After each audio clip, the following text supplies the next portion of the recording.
Parce que le ministre Alexandre de Moraes vient de publier la décision dans laquelle il refuse la demande de visite du président argentin Javier Milei. Cette demande avait été faite par la défense de l'ancien président Jair Bolsonaro. Nous avons le document à vous montrer. Le document indique qu'en vertu du point 1 de la décision rendue le 17 juin 2026, là, le ministre fait référence à la décision d'hier, vendredi, dans laquelle il maintient l'assignation à résidence de Jair Bolsonaro, mais lui interdit de recevoir des visites. En raison donc de cette décision d'hier, il considère la demande comme sans objet, c'est-à-dire qu'il la rejette. Étant donné que, à l'exception des visites régulières des médecins, des kinésithérapeutes et des avocats, toutes les autres sont suspendues pour une durée de 30 jours, en vertu de l'article de la loi sur l'exécution des peines. C'est la décision du ministre Alexandre de Moraes qui vient d'être publiée, refusant ainsi la demande de la défense qui avait sollicité la visite du président argentin Javier Milei à l'ancien président Jair Bolsonaro. Encore une décision illégale, disproportionnée, lâche et cruelle. Bolsonaro a été enterré vivant, seule la tête hors de terre, et il reçoit des coups de pied au visage de la part de Moraes. Aujourd'hui, il a encore reçu des coups au visage. La peur que Bolsonaro revienne à la présidence du Brésil lui a complètement fait perdre sa capacité à être juge. Utiliser la force que l'État lui a conférée pour satisfaire ses propres caprices, ce n'est pas de la justice, c'est de la vengeance. Ne me demande pas de quelle vengeance il s'agit, je ne saurais pas répondre. La loi existe pour imposer des limites à la tyrannie, et la base de la démocratie, c'est que le dernier mot revienne toujours à qui? Au peuple. Moraes a faussé les élections de 2022 et essaie d'intervenir à nouveau en 2026. Il est flagrant que la stratégie bizarre de retirer à la première chambre du STF des affaires qui devraient être jugées par la justice électorale, le TSE, lors des élections. Jusqu'à quand, juge Fachin, les droits politiques de Bolsonaro lui seront-ils encore retirés par ses ennemis, lui marqués de la main, validés pour le bien de la démocratie? Mais Bolsonaro existe toujours. Respire, bois de l'eau, mange, souris, souffre, dors, réveille-toi de ce cauchemar. Ce cauchemar va finir. Cela ne supprime pas vos droits de communiquer, de voir vos enfants ou de choisir votre propre avocat. Mais il n'y a pas de mal qui dure pour toujours. J'espère que ce triste chapitre de la fausse démocratie en vigueur ouvrira les yeux de ceux qui n'ont pas encore compris qu'un tyran ne renonce jamais au pouvoir qu'il s'est lui-même accordé. As-tu déjà compris que le prochain président de la République va nommer 4 juges au STF? Si tu te contentes de soutenir sans agir et n'es pas encore intervenu pour en éviter 4 de plus. Alexandre de Moraes à la Cour suprême, détruisant la démocratie, persécutant, il est plus que temps que tu entres sur le terrain, non? Soit on s'unit maintenant, on met nos différences de côté et on comprend que l'autre camp est corrompu, qu'il joue en dehors des règles, qu'il est prêt à tout pour rester au pouvoir. Soit ce sera la fin de notre Brésil. Moraes a décidé de ne pas accorder cette autorisation, n'est-ce pas? Non. Exactement, Marina. On s'attendait déjà d'ailleurs à ce que cette décision tombe à tout moment. On en parlait il y a peu de temps, puisque Moraes a donc décidé d'annuler toute visite, d'interdire toute visite pendant 30 jours. Nous n'aurions pas cette visite de Javier Milei. Et on rappelle que cette demande de la défense de Jair Bolsonaro a été faite peu avant la décision. Nous avons eu à la fois de la part du parquet général, l'avis du parquet général, et ensuite nous avons eu cette décision de la part d'Alexandre de Moraes. Donc la défense avait fait cette demande un peu avant, n'est-ce pas? Avait présenté cette demande un peu avant à le tribunal suprême fédéral, justement parce que Milei avait déjà annoncé qu'il viendrait au Brésil samedi prochain pour participer à cette convention du parti qui officialisera la candidature du sénateur Flavio Bolsonaro à la présidence de la République. Et il voulait donc rendre visite à Jair Bolsonaro. D'ailleurs, cette convention aura lieu à São Paulo, mais il se déplacerait avec son équipe à Brasilia pour rendre visite à l'ancien président, qui est assigné à résidence dans un quartier ici de la capitale fédérale. Maintenant, donc, la décision est tombée comme on s'y attendait déjà en raison de cette interdiction totale de visite pour les 30 prochains jours. Mais il convient également de souligner que toute manifestation, toute expression politique ou électorale est également interdite jusqu'aux élections, que ce soit par l'intermédiaire de tiers ou directement par l'ancien président Jair Bolsonaro. Et si Bolsonaro ne respecte pas l'une de ces mesures restrictives, il peut voir cette assignation à résidence humanitaire révoquée.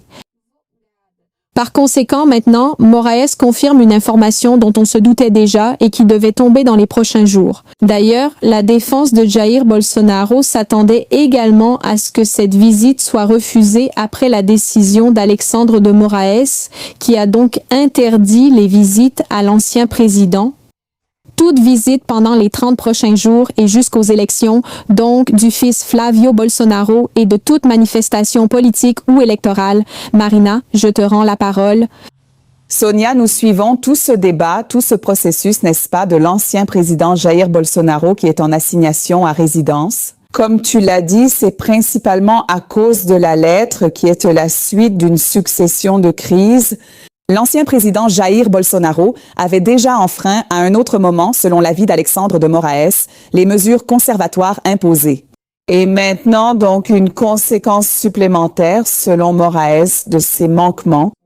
Merci encore une fois à Sonia pour ces informations. Nous allons continuer à suivre de près les répercussions de cette affaire ainsi que d'autres informations directement de Brasilia avec notre équipe de journalistes et d'analystes, qui est une plateforme chargée d'analyser l'authenticité des fichiers numériques, a affirmé ne pas avoir identifié d'indices d'utilisation de l'intelligence artificielle. Sur la photo, qui montre le sénateur et précandidat Flavio Bolsonaro aux côtés de Luiz Felipe Mourão, connu sous le nom de Sicario, et du propriétaire de la Banco Master, Daniel Vorcaro.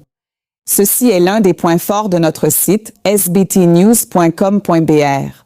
Le résultat de cette étude conteste la version présentée par le sénateur lui-même lors d'un direct, lorsqu'il a affirmé que l'image avait été créée artificiellement.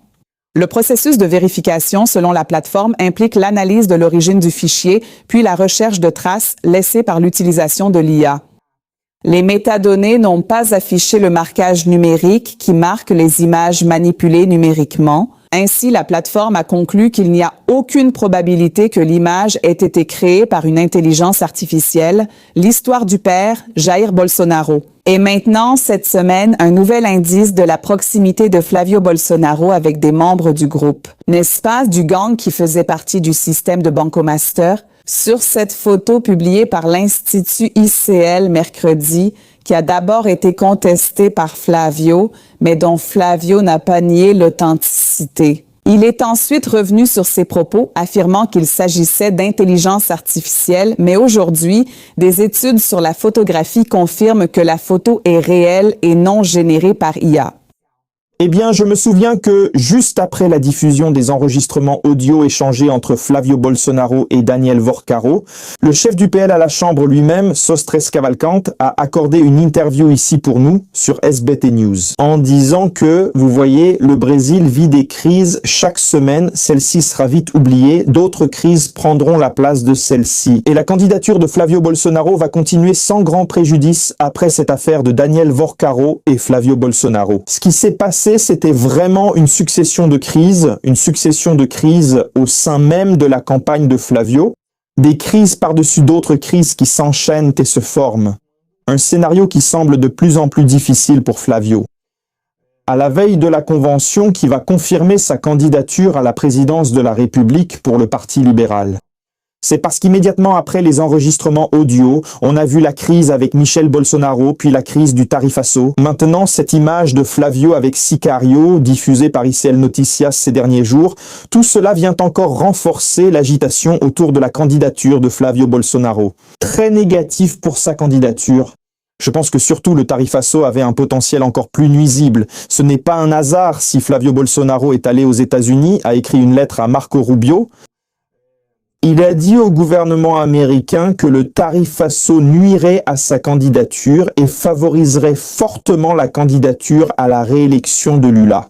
Mais rien de tout cela n'a suffi. Mais malgré tout, ce que ces entreprises qui mesurent l'impact de ces faits politiques sur les réseaux sociaux, il a été démontré que la photo de Flavio avec Sicario a eu plus d'impact que le tarifasso lui-même. C'est-à-dire le fait que Flavio soit lié de façon répétée à l'affaire de la Banco Master, avec ces personnages qui sont aujourd'hui sous enquête, ces figures qui sont aujourd'hui désastreuses pour tout homme politique qui leur serait associé, surtout en période électorale, Flavio finit par voir sa candidature de plus en plus affaiblie, surtout auprès de l'électorat indépendant qui accepterait de voter pour Flavio afin de retirer Lula de la présidence de la République.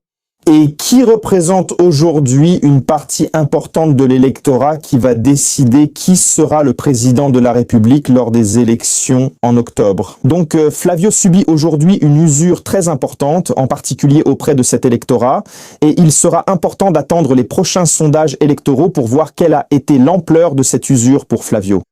Et un autre problème qui est très clair, c'est le problème de communication. La première note publiée par Flavio Bolsonaro dans cette affaire évoquait déjà la possibilité qu'il s'agisse d'un montage, d'une photo truquée à l'aide de l'intelligence artificielle.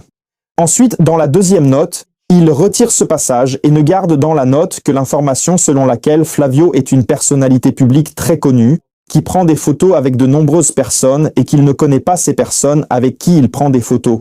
Et Sicario serait l'une de ces personnes. Ensuite, en interview diffusée sur les réseaux sociaux, il évoque encore l'intelligence artificielle et cite le petit doigt de Sicario, décrit comme très grand. Donc, preuve qu'il s'agirait d'un montage d'intelligence artificielle. Maintenant, cette plateforme affirme aussi qu'il ne s'agit pas de cela, en plus de nombreuses enquêtes de collègues, en particulier de Série Noticias, qui ont révélé cette affaire en montrant qu'il ne s'agit vraiment pas d'un montage. Flavio reste sans donner d'explication sur ce cas et sur beaucoup d'autres liés à la Banco Master.